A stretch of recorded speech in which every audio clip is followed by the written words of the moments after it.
10 ఆజ్ఞల రాతి పలకలను ఆ దూత తీసి గుహలో ఓ రాతిపై ఉంచెను. ఆ దూత ఇప్పుడు నీవు కరుణాపీఠముపై ఉన్న రక్తాన్ని కొంత తీసి పరిశోధనకు పంపమని చెప్పెను. వెంటనే నేనలాగే చేసితిని. ఎండిన రక్తంలో ప్రాణం ఉండదు. ఇది అందరికీ తెలుసు.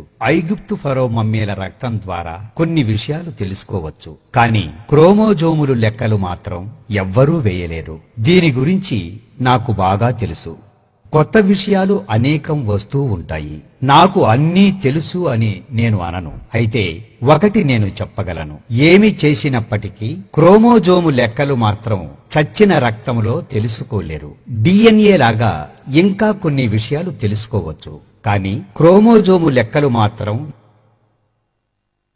ఎప్పటికీ ఎవ్వరూ తెలుసుకోలేరు.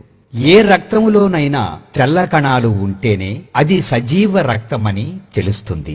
మొట్టమొదటిసారిగా నేను మందసముపై యేసు రక్తాన్ని ఇజ్రాయేలునందు పరిశోధనాశాలకు తీసుకువెళ్ళితిని. నేను ఇజ్రాయేలు అధికారులను ఎక్కడ సరియైన పరిశోధన ఈ దేశములో జరుపునని అడగగా వారు చెప్పిన ప్రకారం నేను తీసుకువెళ్లి అక్కడ ఈ రక్తాన్నిచ్చి దీని గురించి ఏమి పరిశోధించగలరని అడిగితిని.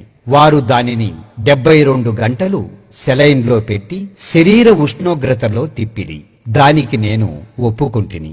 దానిని పరిశోధించేటప్పుడు నేను కూడా అక్కడ ఉండెదనని చెప్పితిని. దానికి కూడా వారు ఒప్పుకొనిరి. తర్వాత వారు చెప్పిన ప్రకారం నేను మరలా తిరిగి ల్యాబ్కు వచ్చాను. వారు పరీక్షించి ఇది మానవ రక్తమని మేము చెప్పగలము అన్నారు.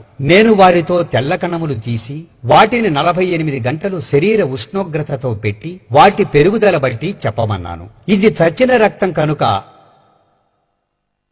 అలా చేయటం కుదరదని తేల్చి చెప్పారు. అయితే అయ్యుండొచ్చు, కానీ ఒక్కసారి చేయమని బ్రతిమాలితిని. దానికి వారు ఒప్పుకోవటంతో నేను మళ్లీ ఎప్పుడు రావాలో తెలుసుకుని అక్కడి నుండి బయటికి వెళ్లితిని. వారు చెప్పిన టైంలో నేను తిరిగి వచ్చాను.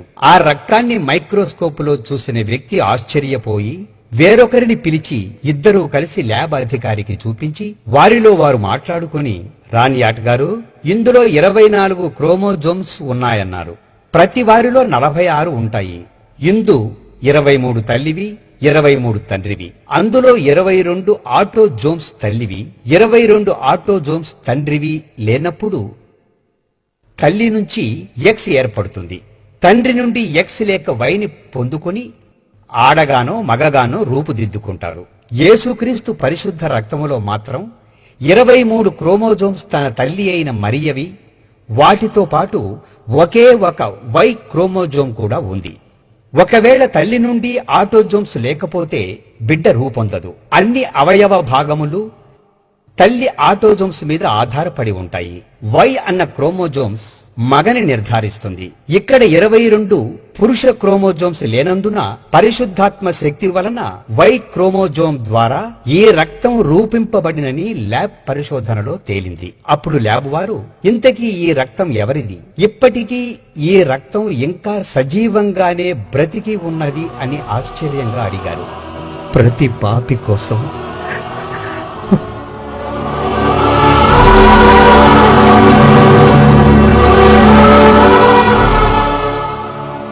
సిలువలో కార్చిన యేసయ్య రక్తం అన్నాను.